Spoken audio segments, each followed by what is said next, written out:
আসসালামু আলাইকুম। Welcome back to my channel. সবাই কেমন আছেন? আপনাদের দোয়া ও ভালোবাসাতে আলহামদুলিল্লাহ আমিও ভালো আছি। থাম্বনেল দেখে বুঝতেই পারতেছেন আজকে কি শেয়ার করব আপনাদের সাথে। কড়াইটা বসিয়ে দিব। কড়াইটা গরম হয়ে গেলে এর মধ্যে দিয়ে দিব পরিমাণ মতো তেল। এরপর দিয়ে দিব পেঁয়াজ কুচি। এখানে আমি 2টা পেঁয়াজ কুচি দিয়ে দিব। দেখতে পারতেছেন পেঁয়াজটা বাদামি কালার করে ভেজে নিব। এরপর দিয়ে দিব তেজপাতা, দিয়ে দিব কাঁচামরিচ, ভালোভাবে নাড়াচাড়া করে নিব, ভেজে নিব। এরপর দিয়ে দিব আদা রসুন বাটা, দিয়ে ভালোভাবে নাড়াচাড়া করে একটু ভেজে নিব। এরপর দিয়ে দিব হলুদের গুঁড়া ও লবণ, দিয়ে ভালোভাবে নাড়াচাড়া করে কতক্ষণ ভেজে নিব। এরপর দিয়ে দিব হলুদ, মরিচের গুঁড়া, ধনিয়া গুঁড়া। মশলাটা কষানোর জন্য দিয়ে দিব সামান্য পরিমাণে পানি।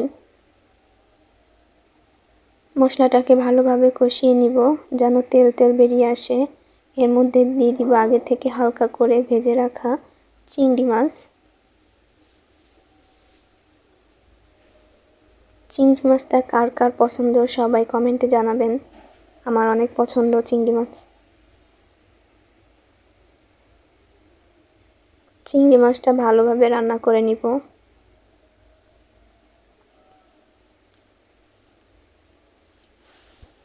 কোনো পানি অ্যাড করা ছাড়া এটা রান্না করতে হবে। এর মধ্যে দিয়ে দিলাম মিষ্টি কুমড়া।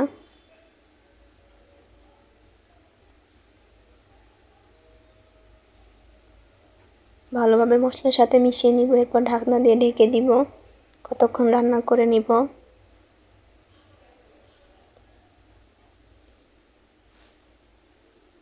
মিষ্টি কুমড়া থেকে অল্প পরিমাণে পানি বেরিয়ে আসবে।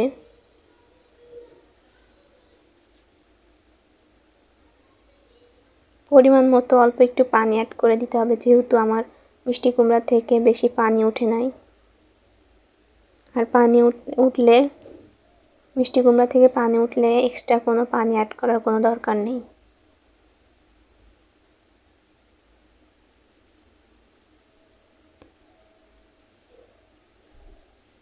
দেখতে পারতেছেন কিভাবে নাড়াচাড়া করে নিচ্ছি। সামান্য পরিমাণে চিনি অ্যাড করে দিব। এটা আপনারা স্কিপ করলেও পারেন।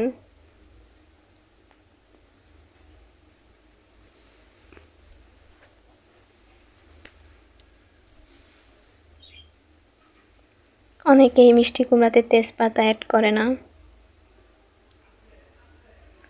অনেকে অনেকভাবে রান্না করে, আমার এইভাবে খুবই ভালো লাগে।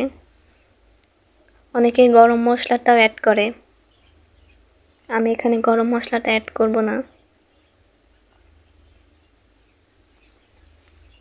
তেজপাতা বেশি হয়ে গেছে যার কারণে আমি উঠিয়ে নিলাম, না হলে খাওয়ার সময় বেশি পরিমাণে হয়ে যায়।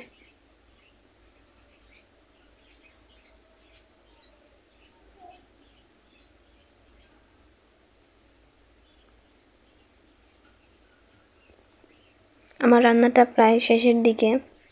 দেখতে পারতেছেন কতটা লোভনীয় হয়েছে।